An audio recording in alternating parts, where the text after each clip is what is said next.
Hello সবাইকে, আশা করি তোমরা অনেকেই জানো যে আমার মাস্তুতো বোনের বিয়ে 2025-এর জানুয়ারিতে। যাই হোক, সেই মতন বাড়িতে তোড়জোড় লেগে গেছে কেনাকাটার। আমি তো খুবই এক্সাইটেড।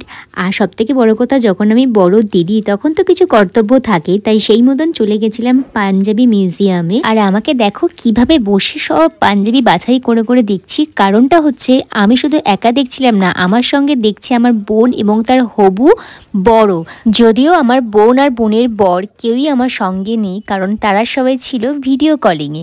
আর ভিডিও কলিংয়ে সব দেখে দেখে পছন্দ করছিল। যাই হোক, ঘেটে ঘুটে দোকানদার সবাইকে পাগল করে দিয়ে আমরা লাস্টে দুটো পাঞ্জাবি নিলাম এবং চলো বাড়িতে গিয়ে সেগুলোকে দেখাচ্ছি। তো সারাদিন এরকম ঘোরাঘুরি করার পরে একটু ল্যাদ খেয়ে গেছিলাম বাড়িতে এসে। তো এবার চলো দেখে নি কি কি ফাইনালি নিলাম। বিয়ের এই খয়েরি কালারের ধুতি এবং পাঞ্জাবি, সঙ্গে কিন্তু এই জোটটা, আর তার সঙ্গে রয়েছে ফুলসজ্জার তত্ত্বে যাবে এই পাঞ্জাবিটি এবং জোস্তা প্যান্ট। তো আমার এবং সঞ্জুদার তরফ থেকে আমার বোনের বরের জন্য এই সুন্দর বিয়ের উপহারটা রইল। তোমাদের কিরকম লাগলো অবশ্যই কিন্তু কমেন্ট করে জানিও। তো দেখা হচ্ছে খুব তাড়াতাড়ি। Lots of love.